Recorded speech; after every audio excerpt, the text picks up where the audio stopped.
جی نواز صاحب آپ بتائیے یہ جو 2005 میں جس طرح کا سیاسی بردباری کا مظاہرہ کیا، مذاکرات ہوئے مرتضیٰ وہاب صاحب کی والدہ دستبردار ہوگی نعمت اللہ خان صاحب کے سامنے، یہ پولیٹیکنگ ابھی بھی تو ہو سکتی تھی بجائے کہ جماعت اسلامی کو پی ٹی آئی کی سپورٹ لینی پڑتی. آپ کے پاس صوبے کی گورنمنٹ تھی بھی، لیکن why you got so serious about this slot this time? کیونکہ پہلے سے ہی بلاول صاحب کہہ رہے تھے کہ جالے کو ہی ملے گی سلاٹ. مجھے سمجھ نہیں آتا کہ یہ کیوں جو ہے اس طرح سے مس گائیڈ کرتے ہیں جماعت کے ہمارے دوست لوگوں کو. یہ الیکشن جو ہے یہ جنرل ووٹ سے لوگ نہیں جیتتے. اس میں جو کاؤنسلر چیئرمین بن کے آتے ہیں وہ الیکٹ ہوتے ہیں اور ان کی جن کی میجورٹی ہوتی ہے وہ گورنمنٹ بناتے ہیں.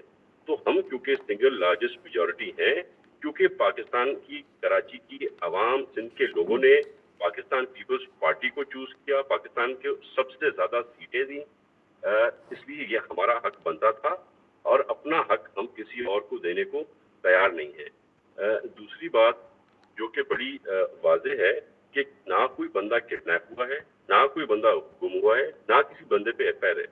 آج اتنی شرافت کا مظاہرہ کیا ہے سندھ حکومت نے جو شاید پہلے کسی بھی حکومت نے نہیں کیا تھا. یہاں تک کہ جو لوگ گرفتار تھے ان کو ہم لے کے آئے ہیں پولنگ پر کہ وہ آئیں اور وہ اپنے ووٹ کاسٹ کریں جماعت کو. اس سے زیادہ اور کیا شرافت ہوتی ہے؟ یہ چاہتے ہیں کہ جو ایم کیو ایم جو اس کے پی ٹی آئی کے ناراض اراکین ہیں ان کو ہم جا کے منائیں، خوش کریں، لالی پاپ کھلائیں، ان کو گاڑی میں بٹھائیں اور کہیں آؤ آ کے جماعت کو ووٹ دو. تو یہ ہمارا کام نہیں ہے، یہ سندھ حکومت کا کام نہیں ہے، نہ ہی پاکستان پیپلز پارٹی کا کام ہے.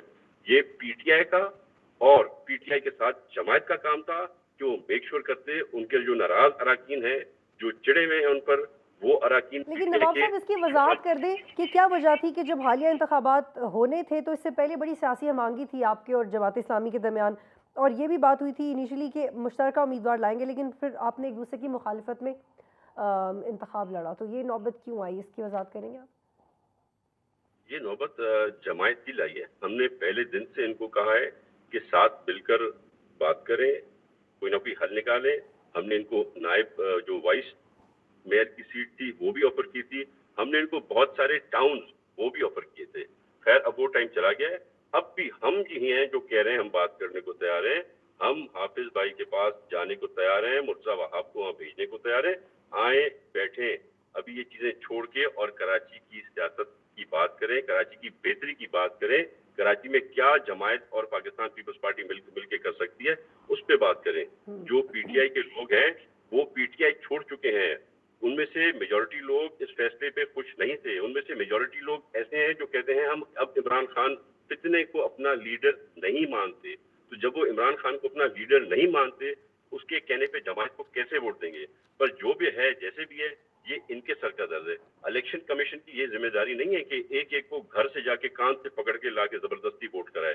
الیکشن کمیشن کا کام ہے فیئر اینڈ فری الیکشن کرانا، جو انہوں نے بڑی اچھی طرح سے خوبی دیا ہے.